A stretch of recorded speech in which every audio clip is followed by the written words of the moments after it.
विरोध में छात्रों ने आंदोलन किया है। पुलिस से छात्रों को लाठ से पुलिस ने जो है मारा भी है, लाठी डंडों से। वाकई, और वाटर कैनन का प्रहार हुआ, आंसू गैस के गोले तक दागे गए हैं। कोलकाता पुलिस ने छात्रों को रोकने के लिए जबरदस्त बैरिकेडिंग भी की थी, लेकिन आक्रोशित छात्रों ने बैरिकेडिंग तोड़ दी तो पुलिस ने उन पर लाठीचार्ज कर दिया। छात्रों को बुरी तरह से पीटा गया और इस आंदोलन से दीदी इतना परेशान हो गई कि छात्रों पर लाठी चार्ज करवाया। टीएमसी ने इसे बीजेपी प्रायोजित बता दिया। छात्रों के आंदोलन को सरकार विरोधी साजिश बताया गया।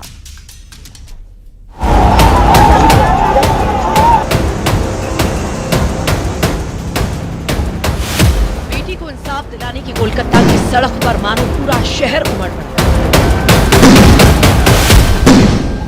क्या जवान, क्या बुजुर्ग, क्या महिलाएं, सब इंसाफ के लिए सड़कों पर उतर।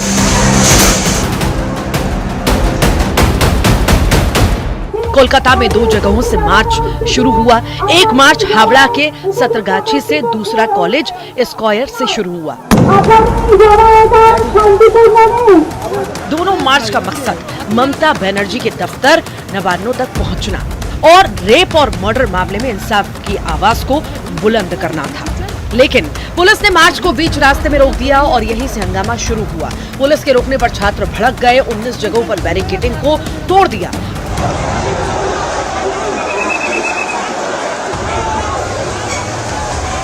पुलिस ने प्रदर्शनकारियों पर काबू पाने के लिए वाटर कैनन का भी इस्तेमाल किया, लेकिन छात्र तेज बौछार के बीच डटे रहे। पुलिस ने छात्रों को तितर बितर करने के लिए दूसरा तरीका अपनाया।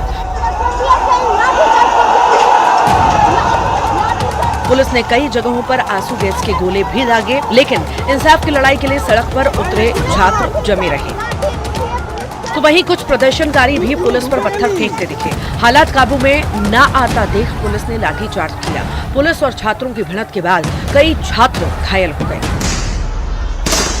वहीं पथराव में पुलिस कर्मियों को भी चोटें आईं। कुछ ऐसा ही नजारा सालों पहले दिसंबर 2012 को दिल्ली में दिखा था, जब पूरी दिल्ली निर्भया को इंसाफ दिलाने के लिए सड़क पर आ गई थी।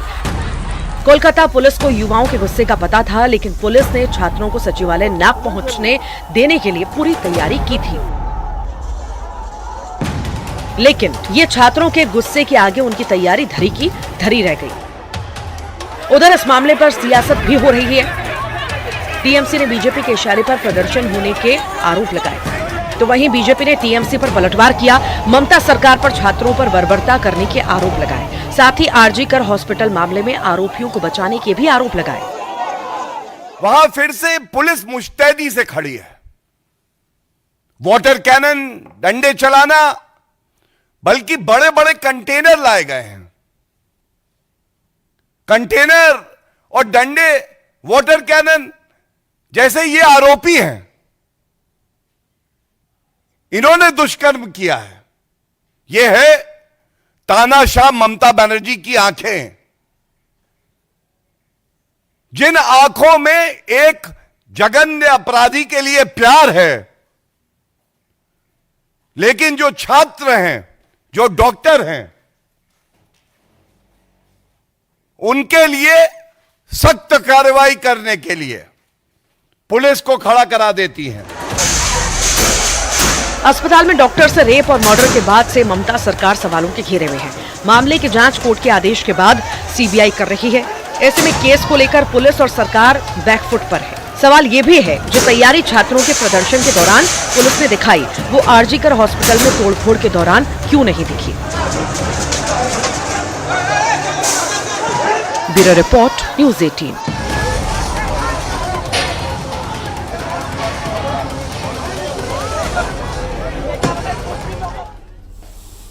इधर कोलकाता कांड के मुख्य आरोपी संजय रॉय के बारे में एक और चौंकाने वाला खुलासा हुआ है। पता चला है कि संजय जिस बाइक का इस्तेमाल करता था, वो बाइक कोलकाता के पुलिस कमिश्नर के नाम पर रजिस्टर्ड है। इसके बाद बीजेपी ने इसे लेकर कई सवाल खड़े किए हैं। मुख्य आरोपी संजय रॉय के पॉलीग्राफ टेस्ट में जिस खौफनाक सच को कबूल किया, उसे जानकर रूह कांप जाएगी। देखिए।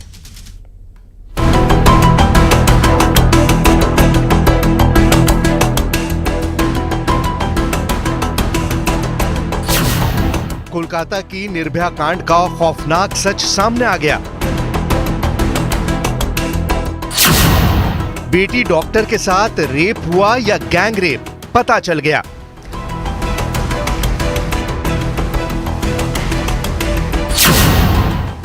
रेप मर्डर केस में दरिंदे का सबसे बड़ा कबूलनामा।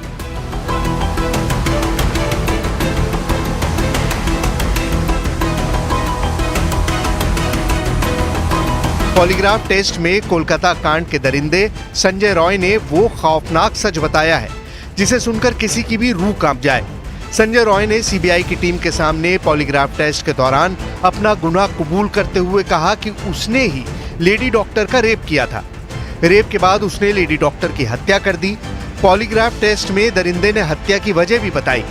उसने कहा कि लेडी डॉक्टर लगातार चिल्ला रही थी, शोर मचा रही थी, इसीलिए उसने लेडी डॉक्टर को चुप कराने के लिए उसका गला दबा दिया और तब तक दबाए रखा जब तक कि उसकी सांसें थम नहीं गईं। जब लेडी डॉक्टर का शरीर ढीला पड़ गया, हाथ और पैरों में हरकत बंद हो गई, वो शांत हो गई, तब जाकर उस दरिंदे ने लेडी डॉक्टर के गले से अपनी पकड़ ढीली की।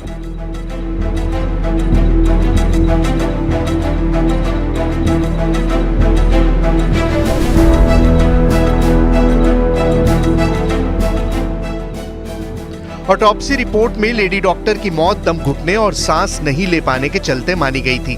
यानी रेप से पहले आरोपी संजय रॉय को अंजाम का कोई डर नहीं था।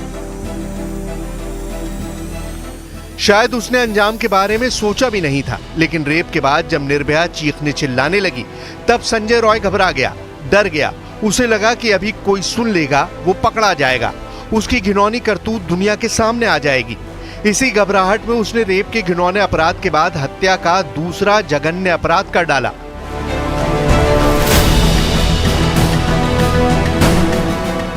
घटना से पहले और घटना के बाद आरोपी संजय रॉय ने जो किया था वो भी उसने पॉलीग्राफ टेस्ट में सीबीआई की टीम के सामने बयां किया। सूत्रों के मुताबिक उसने बताया कि घटना से पहले उसने अपने दोस्त के साथ शराब पी थी। इसके बाद वो अपने दोस्त के साथ रेड लाइट एरिया सोनागाछी गया था। इसके बाद दोनों दूसरे रेड लाइट एरिया चेतला गए, जहां उसके दोस्त ने सेक्स वर्कर के साथ संबंध बनाए, लेकिन संजय ने ऐसा नहीं किया। उसने अपनी एक महिला मित्र को वीडियो कॉल किया और उसकी अश्लील तस्वीरें मांगी। इसके बाद उसने फिर से शराब पी और आरजी कर अस्पताल वापस आ गया, जबकि घटना के बाद आरोपी संजय रॉय अपने एक दोस्त के घर गया था। संजय रॉय का ये दोस्त कोलकाता पुलिस में ऑफिसर है।